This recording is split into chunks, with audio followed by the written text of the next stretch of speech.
Hello my dear friends and welcome back to this channel. और आज की इस वीडियो में एज ए प्रॉमिस मैं बात करूंगी how to get work visa for European countries.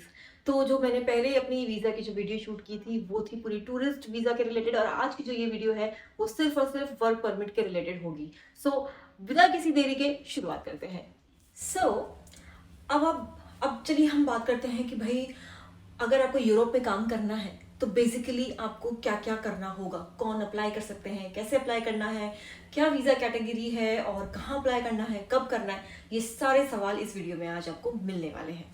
तो जो ये कॉन्सेप्ट है वर्क वीज़ा का, एक्चुअली ये वर्क वीज़ा कोई वीज़ा नहीं होता है। पहले मैं आपको वीज़ा के टाइप्स बता देती हूँ।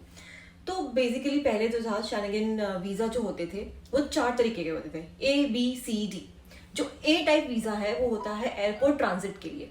जो बी टाइप वीज़ा होता है वो लेस देन 5 डेज के लिए होता था, लेकिन अब वो मर्ज कर दिया गया है टाइप सी के साथ। तो टाइप सी वीज़ा बेसिकली होता है शॉर्ट टर्म स्टे के लिए which is less than 90 days. उसके बाद में आता है टाइप डी वीज़ा। सो जो ये टाइप डी वीज़ा है this is for long term stay, and ये उनके लिए एप्लीकेबल है जो वहाँ पढ़ाई करने के लिए जाते हैं या इंटर्नशिप के लिए जाते हैं या फिर किसी जॉब के लिए जाते हैं यहाँ पे, या फिर रहने के लिए जाते हैं। सो ये होता है मोर देन 90 डेज का। सो अब अगर आपको वर्क वीज़ा चाहिए तो work visa is not the category, आपको जाना पड़ेगा टाइप डी वीज़ा में जो आपको वहाँ पे काम करने के लिए अलाउ करेगा। अगर आपने टाइप बी वीज़ा ऑलरेडी आपको मिल गया है फॉर एग्जाम्पल, और फिर वहाँ पे अगर आप काम ढूंढते हैं, काम करना चाहते हैं, सो वहाँ पे ये एप्लीकेबल नहीं होगा। आप ऐसा मत करिएगा कि आपके पास टाइप बी वीज़ा है और आप वहाँ जाके काम करना स्टार्ट कर दें, वहाँ पे आपको काम मिलेगा ही नहीं। तो अगर आपको काम के लिए जाना है, वर्क परमिट के लिए जाना है, जॉब के लिए जाना है, तो आपको टाइप डी वीज़ा ही अप्लाई करना होगा। तो जब आप टाइप डी वीज़ा सिलेक्ट करेंगे तो टाइप डी वीज़ा अब एप्लीकेबल है, जो भी शेंगेन वीज़ा है वो 26 कंट्रीज में एप्लीकेबल है। तो आप देख सकते हैं क्या कौन कौन सी 26 कंट्रीज है, वो तो आप गूगल में भी देख सकते हैं, लेकिन मैं आपको यहाँ पे भी शो कर रही हूँ, आप देख सकते हैं। और नाम तो है ही है, साथ साथ में आपको मैं मैप भी दिखा देती हूँ जहाँ पे यूरोपियन यूनियन और शेंगेन कंट्रीज ये थोड़ा डिफरेंस है। ज़रूरी नहीं है कि जो यूरोपियन यूनियन कंट्री है वो शेंगेन कंट्री भी हो। अगर आप इस मैप को ध्यान से देखोगे तो इसमें जो पर्पल, ग्रीन और ब्लू का जो डिफरेंशिएशन है वो आपको दिखेगा।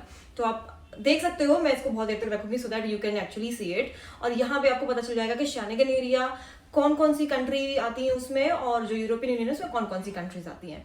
और जब आप टाइप डी वीज़ा अप्लाई करेंगे तो आप कंट्री स्पेसिफिक ही अप्लाई करेंगे और उसी के हिसाब से ही सारा डॉक्यूमेंटेशन होगा।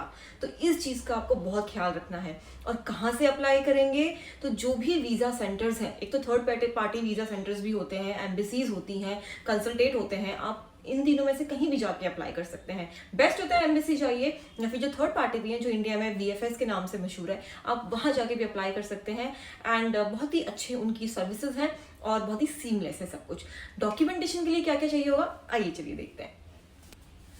तो जब आप टाइप डी वीज़ा अप्लाई करेंगे तो कुछ 9 डॉक्यूमेंट्स ऐसे हैं जो कंपलसरी है ही हैं, वो आपको देने ही हैं। उसके अलावा कंट्री के हिसाब से कुछ अगर उनकी रिक्वायरमेंट है, एक्स्ट्रा रिक्वायरमेंट, तो वो भी आपको प्रोवाइड करनी होगी। सो लेट्स स्टार्ट कि क्या है। तो सबसे पहला तो आ जाता है एप्लीकेशन फॉर्म। तो एप्लीकेशन फॉर्म आप डाउनलोड कर सकते हैं, मैंने अपनी पिछली वीडियो में बताया था, और आपको उसमें सारी अपनी डिटेल्स डालनी होती है कि कौन सी कंट्री है, क्या पर्पस है, वो सारी चीज़ें आपको उसमें डालनी है। फिर आते हैं आपके फोटोज। सो 2 या 3 फोटोज हो गए। और शेंगेन एरिया में अप्लाई करने के लिए, जो वीज़ा अप्लाई करने के लिए एक उनके डिफरेंट डायमेंशंस की ही पिक्चर्स होती हैं। अगर आप किसी भी अच्छे स्टूडियो में जाएंगे they must be knowing it, आप वहाँ पे आइडेंटिकल फोटोज खिंचवाएं और उसको सबमिट करें। फिर होता है वैलिड पासपोर्ट। तो वैलिड पासपोर्ट मतलब इसका ये है कि जो आपकी पासपोर्ट एक्सपायरेशन डेट है वो 6 महीने से कम में नहीं होनी चाहिए। अगर उसके पहले एक्सपायर हो रही है तो आपको वेट करना चाहिए या फिर से रिन्यू करा देना चाहिए। फिर आता है आपकी फ्लाइट डिटेल्स। तो राउंड ट्रिप फ्लाइट डिटेल्स पूरी आपको देनी है, पूरी टिकट्स डिटेल देनी है, आपको एकोमोडेशंस डिटेल देनी है कि आप कहाँ रुकेंगे, क्या आप अपने किसी रिश्तेदार के यहाँ रुकेंगे या आप किसी होटल में रुकेंगे या कोई कॉलेज है, आपको वो सारी डिटेल्स वहाँ पे सबमिट करनी होगी। अगर आपके पास कोई एम्प्लॉयमेंट कॉन्ट्रैक्ट है तो वो आपको दिखाना पड़ेगा, क्योंकि कई सारी कंट्रीज ऐसी हैं कि एम्प्लॉयमेंट कॉन्ट्रैक्ट के बिना वो आपको वर्क वीज़ा नहीं देंगी, मतलब कि टाइप डी वीज़ा नहीं देंगी। और कई सारी कंट्रीज ऐसी भी हैं कि अगर आपके पास एम्प्लॉयमेंट कॉन्ट्रैक्ट नहीं है फिर भी आप एंटर कर सकते हैं और वहाँ जाके अपने इंटरव्यूज दे सकते हैं या जॉब सर्च कर सकते हैं। फिर आता है प्रूफ ऑफ एकेडमिक क्वालिफिकेशन। आपकी जो भी डिग्रीज हैं या फिर आपकी जो भी प्रोफेशनल सर्टिफिकेट्स हैं वो आपको वहाँ शो करने होंगे। एंड देन मोस्ट इम्पॉर्टेंट, क्योंकि यूरोप में बहुत सारी अलग अलग लैंग्वेजेस का यूज़ होता है, तो आपको लैंग्वेज लर्निंग का प्रूफ भी वहाँ देना होगा कि आपको, जैसे अगर आप जर्मनी जा रहे हैं तो आपको जर्मन लैंग्वेज आती है, अगर आप क्या कहते हैं एम्स्टर्डम जा रहे हो तो वहाँ पे आपको डच आनी ज़रूरी है। तो ये जो लैंग्वेज रिक्वायरमेंट है वो भी आपको फुलफिल करनी पड़ेंगी। तो जो भी 9 डॉक्यूमेंट्स मैंने बोले हैं वो तो कंपलसरी है ही है, उसके अलावा फिर जो भी रिक्वायरमेंट है वो तो आपको फुलफिल करनी है। Travel insurance is also one of the important document that you have to submit, उसके बिना तो they won't allow you, because वो कंपलसरी डॉक्यूमेंट्स में आता है। मैं आपको टाइप डी वीज़ा के बारे में और भी कुछ बताना चाहती हूँ, क्योंकि उसमें भी 3 टाइप्स आते हैं। सो टाइप डी वीज़ा में 1 ईयर, 3 ईयर और 5 ईयर की वैलिडिटी के साथ वो वीज़ा आता है। तो 1 ईयर में मल्टीपल एंट्री होती है। अब इसके लिए कौन एलिजिबल होगा? उसके लिए वो एलिजिबल होंगे जिन्होंने लास्ट 2 साल में 3 बार वो शेंगेन वीज़ा लगवा चुके हैं और वहाँ जा चुके हैं। तो उन लोगों की क्रेडिबिलिटी बढ़ जाती है और चांसेस बढ़ जाते हैं कि उनको ये लॉन्ग टर्म वीज़ा मिल जाएगा फॉर 1 ईयर और मल्टीपल एंट्री के साथ। फिर आता है 3 ईयर मल्टीपल एंट्री। उसके लिए जो एलिजिबिलिटी है वो ये है कि एटलीस्ट आपका 1 साल का मल्टीपल एंट्री वीज़ा लग चुका हो।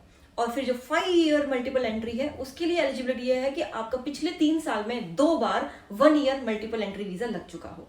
तो इन सारी एलिजिबिलिटी क्राइटेरिया के साथ साथ ही आपका डी वीज़ा जो है उसके टाइप या फिर उसकी वैलिडिटी पीरियड डिसाइड होती है। सो बेसिकली वैलिडिटी पीरियड होता है, जैसे कि 90 डेज का अगर आपको वीज़ा लगा है तो 180 डेज का वो वैलिडिटी होगा। इसका मतलब ये है कि 180 डेज में कोई से भी 90 डेज आप वहाँ पे रह सकते हो। अगर वो मल्टीपल एंट्री है, आप 15 दिन के लिए वहां रहे, आप आए फिर वापस गए, 15 दिन और रह लिए, ऐसे आप कर सकते हो। लेकिन जो उसका वैलिडिटी है वो 180 डेज के विद इन ही होना चाहिए। सो वैलिडिटी का मतलब यही होता है। बाकी वीजा वैलिडिटी तो 90 डेज ही होती है या फिर उससे ज्यादा होती है, basis on the type of visa you have. और कब करना है आपको ये अप्लाई? तो जब आपका प्लान है जाने का उसके 2-2.5 महीने पहले ही आपको अप्लाई करना है, क्योंकि जो वीज़ा टीम होती है उनको भी 6 से 12 हफ्ते लग जाते हैं उसे प्रोसेस करने में, क्योंकि अभी कोविड के बाद में ऑल ऑफ सडन इतनी एप्लीकेशंस आती हैं कि डिले के चांसेस 100% हैं।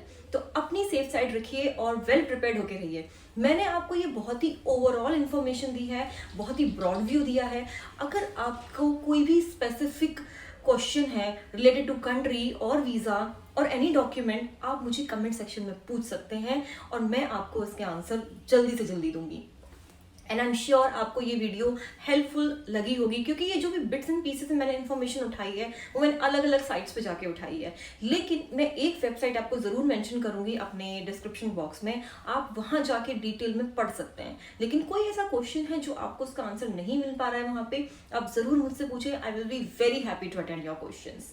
एंड आई विश आपको ये वीडियो पसंद आई होगी। छोटी वीडियो है लेकिन जितना मैंने कोशिश की है उतनी इन्फॉर्मेशन मैंने इसमें डाली है। सो नेक्स्ट वीडियो में मैं आपसे फिर से मिलूंगी। अपना ख्याल रखिएगा, खुश रहिएगा और एडवांस में हैप्पी दिवाली। Bye bye.